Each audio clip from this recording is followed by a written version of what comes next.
আসসালামু আলাইকুম প্রিয় দর্শক, অন্য মঞ্চের আলাপচারিতায় আপনাদের সকলকে আমন্ত্রণ জানেন। এই মুহূর্তে আপনাদের সামনে কথা বলতে এসে ভারত কেন এখনো আশা করছে যে শেখ হাসিনা আবারও ক্ষমতায় ফিরবে, এই প্রসঙ্গটা নিয়েই আপনাদের সামনে এই মুহূর্তে কথা বলবো। এই কথাটি আমার নয়, কিংবা শেখ হাসিনারও নয়, কিংবা আওয়ামী লীগেরও নয়। এই কথাটি কে বলেছেন? একটু পুরনো, কয়েকদিন আগে যখন বাংলাদেশের প্রধান উপদেষ্টা doctor Mohammad Yunus new York সফরে গিয়েছিলেন, তখন এক সাক্ষাৎকারে তিনি বলেছেন যে ভারত এখনো আশা করছে যে শেখ হাসিনা আবারও ক্ষমতায় ফিরবেন। তিনি সাক্ষাৎকারে বলেছিলেন যে ভারতের স্বার্থ সম্পর্কিত এক প্রশ্নের উত্তরে তারা, অর্থাৎ ভারত, বরাবরই তাকে সমর্থন করে আসছে। যারা তার পেছনে আছেন তারা সম্ভবত এখনো আশা করছেন যে তিনি পূর্ণ গৌরবের সঙ্গে বাংলাদেশে ফিরে আসবেন, একজন বিজয়ী নেতা হিসেবে ফিরবেন।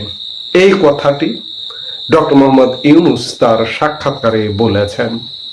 বলবার বহুমুখী কারণ আছে। ডক্টর মোহাম্মদ ইউনূস অন্ততপক্ষে একজন পেশাজীবী মানুষ, এনজিও চালিয়েছেন দীর্ঘদিন। যখন দেশ চালাতে এসছেন তখন তিনি আসলে বুঝতে পারছেন যে তিনি যেভাবে চালাতে চান বা দেশটাকে, যে কোনো মানুষ কথা বলবে না, কথা না বলে সমর্থন দেবে, অকণ্ঠ সমর্থন দেবে তাকে, কিন্তু গত 14 মাসে তিনি সেটি করতে পারেননি। তার নিজেরও তো, তিনি রাতে যখন চিন্তা করেন তার নিজেরও তো একটা চিন্তা থাকে বা একটু ভাবনা আসে যে এই যে 14 মাস কাটিয়ে দিলাম, আমি আসলে কি করলাম, আমার অর্জনগুলা কি। অর্জনের কথা যখন তিনি নিজেই চিন্তা করেন তখন অর্জনের পাল্লা একদম শূন্য। তখন স্বাভাবিকভাবে তার মনেই হতে পারে যে শেখ হাসিনা নজিরবিহীন ভাবে পৃথিবীর ইতিহাসে যে পতিত একটা সরকার অভ্যুত্থানের মাধ্যমে বা ষড়যন্ত্রের মাধ্যমে, আন্দোলনের মাধ্যমে পতন হয়ে সাথে সাথে রিপিট ক্ষমতায় আসে, এটা তো হয় না। কিন্তু ডক্টর ইউনূসের মধ্যে এই ভাবনাটাও হয়তো এখন কাজ করে যে রেকর্ড করবে।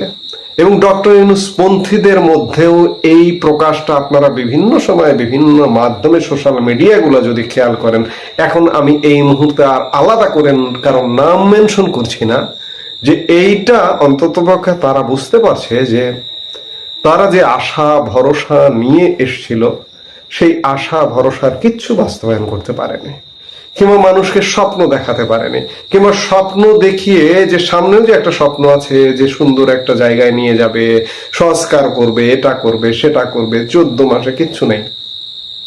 রাজনৈতিক দলগুলোর মধ্যে মারামারি ফাটাফাটি লেগে আছে, এর মধ্যে আবার নির্বাচন করবে, নির্বাচন করে ক্ষমতা হস্তান্তর করবে। এখন নির্বাচনটা সত্যিকার অর্থে বাংলাদেশের বর্তমানে যে অবস্থা, যে স্টাইলে যেভাবে নির্বাচন করতে চাইছে, সত্যিকার অর্থে দেশি বিদেশি বাস্তবতা নেই সেহেতু কি করতে হবে? বারবার বলি, আবারও বলছি যে সবার অংশগ্রহণে অন্তর্ভুক্তিমূলক একটা নির্বাচন করতে হবে। আর অন্তর্ভুক্তিমূলক নির্বাচন করলে কি হবে? অন্তর্ভুক্তিমূলক নির্বাচন করলে যেটি হবে যে গত 1 বছরে ইউনূস সরকারের ব্যর্থতা এবং ইউনূস সরকারের সমর্থক কারা, বর্তমানে যে রাজনৈতিক দলগুলো কাজ করছে তারা। আমরা সর্বশেষ জাতিসংঘ সাধারণ পরিষদের অধিবেশনেও ইউনূসের সাথে একসঙ্গে সবাইকে যেতে দেখলাম। বিএনপিকে যেতে দেখেছি, জামাতকে যেতে দেখেছি, এনসিপিকে যেতে দেখেছি। এই যেতে যখন দেখলাম তখন স্বাভাবিকভাবে বাংলাদেশের মানুষের এই ধারণাটা পরিষ্কার হওয়ার কথা যে ইউনূস সরকার একটা নির্দলীয় সরকার, ইউনূসের কোনো দল নেই, কিন্তু ইউনূসের পেছনে কারা আছে? বিএনপি, জামাত, এনসিপি। গত 14 মাসে ইউনূস সরকারের যত ব্যর্থতা, যত বিতর্ক, যত কলঙ্কিত কর্মকাণ্ড করেছে, সব দায়গুলো পড়ে গেছে এই রাজনৈতিক দলগুলোর উপরে। আবার এই রাজনৈতিক দলগুলো সমানে বিতর্কিত কর্মকাণ্ড করে যাচ্ছে। যখন করে যাচ্ছে তখন রাজনৈতিক দলগুলোর প্রতি মানুষের বীত শ্রদ্ধা এসে গেছে। আরেকদিকে সরকারের সীমাহীন বিতর্ক এবং ব্যর্থ গত 1 বছরে বা 14 মাসে বাংলাদেশকে পিছিয়ে দিয়েছে। আওয়ামী লীগ সরকার যে জায়গায় রেখেছিল সেখান থেকেও অনেক পিছিয়ে দিয়েছে। স্বাভাবিকভাবে এই মুহূর্তে যদি একটা অন্তর্ভুক্তিমূলক নির্বাচন হয়, তাহলে দেশে বিদেশে কারো কি ধারণা করতে বাকি থাকে যে পৃথিবীতে একটা নজিরবিহীন ঘটনা ঘটবে যে অন্তর্ভুক্তি নির্বাচন হলে সর্বশেষ অপসারিত সরকারটি আবারও আসবে? কারণ এখন তো চোখে আঙ্গুল দিয়ে দেখানোর মতো ইউনূস সরকার ভালো কোনো কাজকর্ম করেনি। কিংবা এই যে বর্তমানে যে রাজনৈতিক দলগুলোও তো আগের যে সরকারের দলটি সেই দলের যে ভালো কোনো কর্মকাণ্ড তো করেনি। তাহলে কি আসবে ক্ষমতায়? খুব স্বাভাবিকভাবে আওয়ামী লীগ আবার ক্ষমতায় আসবে, শেখ হাসিনা দেশে ফিরবে, শেখ হাসিনা আবারও প্রধানমন্ত্রী হবে। এই ভয়টা, এই ভীতিটা কাজ করছে। এই কাজ করা থেকেই ডক্টর মোহাম্মদ ইউনূস বলছেন যে ভারত এখনো আশা করে যে শেখ হাসিনা আবারও ক্ষমতায় আসবেন, এবং আশা করবারও কিন্তু নানা রকম কারণ আছে। আমি বেশ কিছুদিন যাবৎ নানা সময় ভিডিওতে এটাও বলেছি যে আওয়ামী লীগ ক্ষমতায় ছিল, আওয়ামী লীগের বাইরে বাংলাদেশে অন্তর্বর্তীকালীন সরকারের সাথে ভারতের কোনো কূটনৈতিক সম্পর্ক আসলে হচ্ছে না। অন্তর্বর্তী সরকার চলে যাবে, গিয়ে একটা নির্বাচিত সরকার আসবে, এবং নির্বাচিত সরকারটা আসবে কিভাবে? যদি এই যে সাজানো গোছানো নির্বাচন হয়, তাহলে আসলে নির্বাচনটা তো সঠিক হলো না, বাংলাদেশের সব মানুষের জনমতের প্রতিফলন হলো না।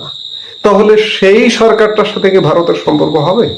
কিংবা ভারত কি আর কার উপরে ভরসা করবে? বাংলাদেশের প্রধান এই মুহূর্তে আওয়ামী লীগের কার্যক্রম নিষিদ্ধ করে রাখা হয়েছে, এর বাইরে আছে জামাত।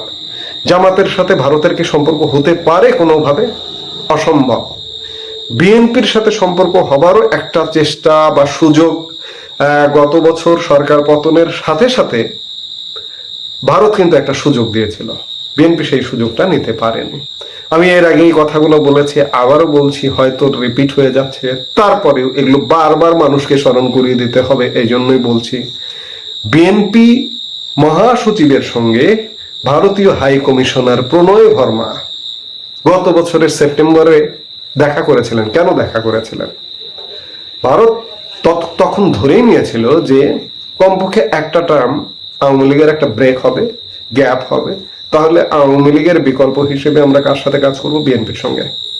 কিন্তু গত 13-14 মাসে বিএনপি ভারত নিয়ে যে খেলা খেলছে, লীলা খেলা খেলছে, জামাতের সুরে কথা বলছে, বিএনপি একটা মধ্যপন্থার দল, সেই মধ্যপন্থার জায়গায় বিএনপি নেই, মুক্তিযুদ্ধ নিয়ে কোনো জোরালো কোনো ভূমিকা পালন করে না, মুক্তিযুদ্ধ নিয়ে কলঙ্কিত করবার চেষ্টা হচ্ছে, তারপরে বিএনপি কোনো জোরালো ভূমিকা পালন করে না।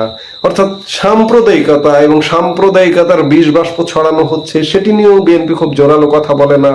আবার ভারতের সাথে সম্পর্ক উন্নয়নের চেষ্টাটাও প্রকাশ্যে দেখা যায় না। যদিও বিভিন্ন সূত্রের বরাত দিয়ে জানা যায় যে বিএনপি ভারতের সাথে যোগাযোগের একটা চেষ্টা অব্যাহত রেখেছে এই ইদানিং কালে। কিন্তু এখন আর ভারত বিএনপিকে বিশ্বাস করে না, জামাতকে তো বিশ্বাস করবেই না। বিএনপিকে বিশ্বাস না করবার নানা কারণ আছে। 2001 থেকে 6 সালের সেই ক্ষমতাকাল, 7 সিস্টার্সকে অস্থির করবার প্রচেষ্টা বিএনপি জামাত জোট আমলে, এরপরেও ভারত সবকিছু ভুলে বিএনপিকে একটা স্পেস দেবার চেষ্টা করেছিল। কিন্তু বিএনপি, নির্বোধ বিএনপি সেই সুযোগটা নেয়নি, যার দরুন আজকে আওয়ামী লীগকে আপনি যতই ঠেলে ফেলেন না কেন, ডক্টর ইউনূস যে কথাটি বলেছেন যে ভারত এখনো মনে করে শেখ হাসিনা আবারও ক্ষমতায় আসবেন, শেখ হাসিনা দেশে ফিরবেন, ডক্টর ইউনূস যে কথাটি বলেছেন এটি একদম সত্য কথা বলেছেন যে বাংলাদেশের প্রেক্ষাপট সত্যিকার অর্থে প্রস্তুত হয়ে গেছে, যে একটা অন্তর্ভুক্তিমূলক নির্বাচন হওয়া মাত্র আওয়ামী লীগ ভূমিধস বিজয়ে ক্ষমতায় আসবে। এটি আমরাও কখনো কল্পনা করিনি যে আওয়ামী লীগ এত তাড়াতাড়ি কামব্যাক করবে। গত বছর যখন আওয়ামী লীগের পতন হলো তখন কেউ কল্পনা করেনি, কেউ 10-20 বছরও বলেছে। কিন্তু বর্তমান বাংলাদেশের বাস্তবতা, ইউনূস সরকারের ব্যর্থতা, রাজনৈতিক দলগুলোর সীমাহীন বিতর্কিত কর্মকাণ্ডের কারণে আজকে আওয়ামী লীগ প্রাসঙ্গিক হয়ে উঠেছে এবং দেশের মানুষ আপামর জনসাধারণ মনে করছে যে আওয়ামী লীগকে ভোট দিয়ে ক্ষমতায় আনবে, ভোট দেওয়ার সুযোগ পেলে। তাই জন্যই ভারতও মনে করছে ভারতের ওই যে বিশ্বাস করবার কোনো জায়গা নেই, ইউনূস সরকারকে বিশ্বাস করবার জায়গা নেই, জামাতকে বিশ্বাস করবার জায়গা নেই, বিএনপিকে বিশ্বাস করবার জায়গা নেই, এবং ছাত্রদের যে সমন্বয়কদের যে রাজনৈতিক দল সেটি তো আতুর ঘরেই মারা গেছে। কাজেই কাকে বিশ্বাস করতে হবে? আওয়ামী লীগকে। ডক্টর ইউনূস যেটি বলেছেন যে আওয়ামী লীগকে সহযোগিতা করছে, শেখ হাসিনাকে আশ্রয় দিয়েছে ভারত এবং আওয়ামী লীগ নেতাদের আশ্রয় দিয়েছে, এখানে তো রাগ ঢাকের কিছু নেই। 1971 সালে যেভাবে আশ্রয় দিয়েছিল, কিংবা 1975 সালে বঙ্গবন্ধু হত্যাকাণ্ডের পরে যেভাবে আশ্রয় দিয়েছিল, সেইভাবেই ভারত আশ্রয় দিয়ে আওয়ামী লীগকে আগলে রেখেছে। সেই জায়গা থেকে আওয়ামী লীগ যে পুনর্বাসিত হবে, আবার পুনরায় ক্ষমতায় আসবে, এটা ভাই দিনের আলোর মতো পরিষ্কার। এতে কোনো সন্দেহ সংশয়ের অবকাশ নেই। এই ভয়ে ভীত ইউনূস সরকার এবং নিউ ইয়র্কে গিয়ে সাক্ষাৎকারে প্রকাশ্যে বলছেন যে ভারত এখনো মনে করে যে শেখ হাসিনা ক্ষমতায় আসবেন। এ ব্যাপারে কোনো সন্দেহ নেই। এই মুহূর্তে এ পর্যন্তই। সবাই ভালো থাকুন, সুস্থ থাকুন।